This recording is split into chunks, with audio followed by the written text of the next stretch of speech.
हमारे महाराज जी सुनाते थे कि एक बेरोजगार व्यक्ति था। समझ में नहीं आ रहा था कि मैं कैसे अपनी उदर पूर्ति करूं। तो एक दिन मरने का विचार करके एक गहरे तालाब के तट पर बैठा था कि पत्थर बांध के तालाब में कूद जाऊंगा, मर जाऊंगा।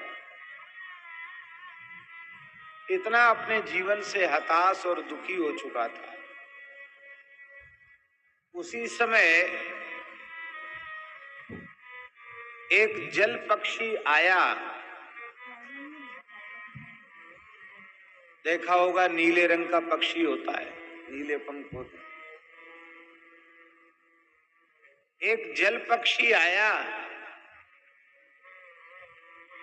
और उसने सीधे जल में प्रवेश करके एक मछली पकड़ी और मछली को पकड़ के जल से गोता लगाकर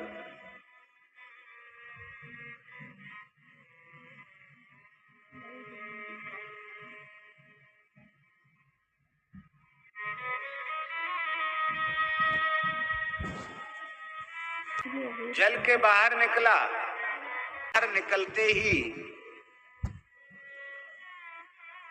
आपने भी कभी देखा होगा, हमने अपने बचपन में ये दृश्य अपनी आंखों से देखा।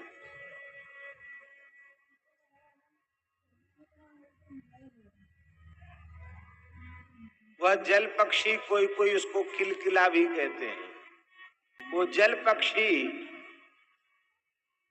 उसने मछली पकड़ी और जैसे ही जल के बाहर निकला तो मछली को ऊपर उछाल दिया और उछाल कर एक चोंच फाड़ के फिर चोंच में ले लिया। तो उस व्यक्ति ने सोचा कि ये कला तो बहुत अच्छी है,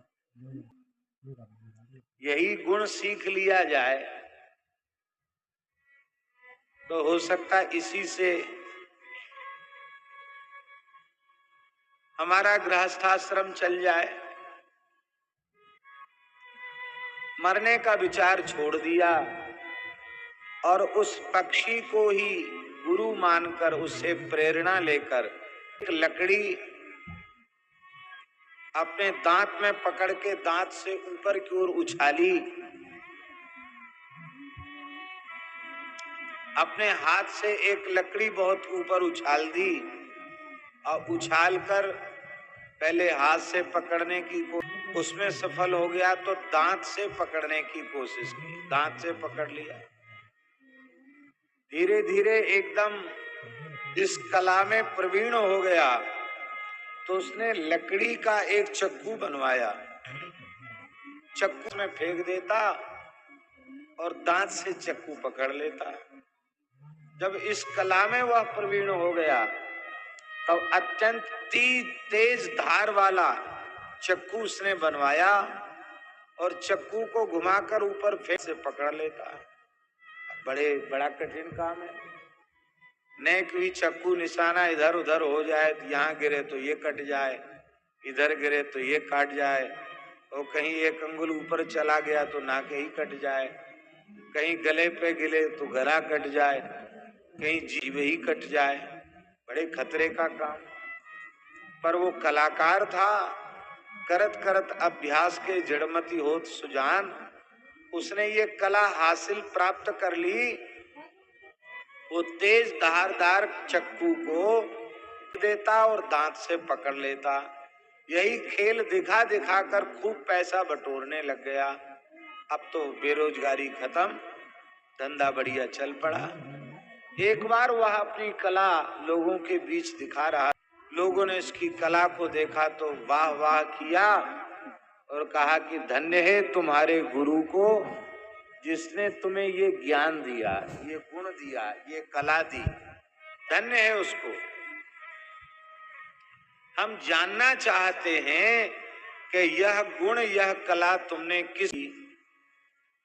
यह सुनकर वह व्यक्ति बोला, हमने किसी को गुरु नहीं बनाया, हम तो अपने आप ही इसको सीख लिया। अब देखो, उसके कहने में कोई ज्यादा बारीकी से विचार करो तो भले ही अपराध है, वैसे देखा जाए तो उसने प्रत्यक्ष किसी व्यक्ति को गुरु नहीं बनाया इस कला के लिए। इसे उसने कह दिया कि मैंने किसी को गुरु नहीं बनाया, मैंने तो अपने आप ही इस गुण को सीख लिया। पर इतना कह देने मात्र से गुरु तत्व का तिरस्कार हो गया। यदि हमने किसी पशु या पक्षी से भी कोई गुण प्राप्त किया तो उसका भी जीवन पर्यंत गुरुवत आदर करना चाहिए।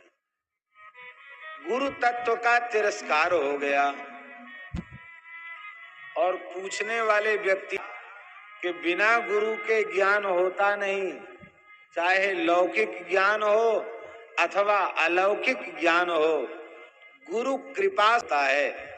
और तुम कहते हो कि हमें अपने आप ही हो गया, तो हमारी समझ में तो नहीं आता।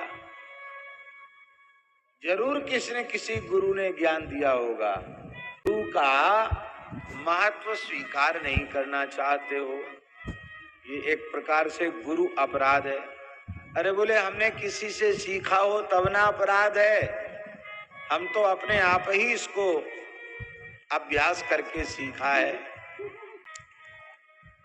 ऐसा कह के वो अपना खेल दिखाना उसने फिर आरंभ किया, क्योंकि वो तो दिखाना उसका काम ही था।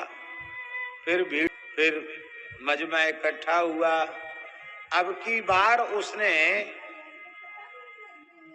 चक्कू को घुमा कर के हजारों बार दिखा चुका था खेल, लेकिन अभी थोड़ी देर पहले गुरु तत्व का तिरस्कार हो गया।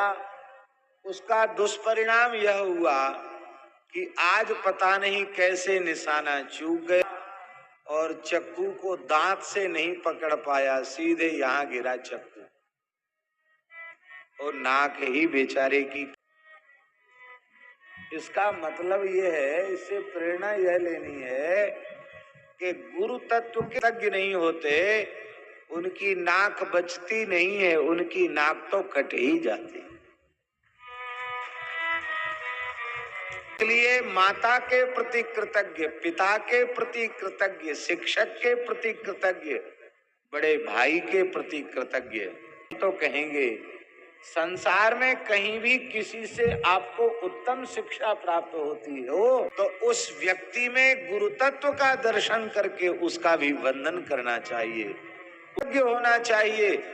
आपका छोटा सा बालक दूध, यदि कोई कल्याण की बात उसकी वाणी से निकल जाती तो समझ लो इस बालक की जिह्वा पर बैठकर जगत गुरु श्री कृष्ण हमें उपदेश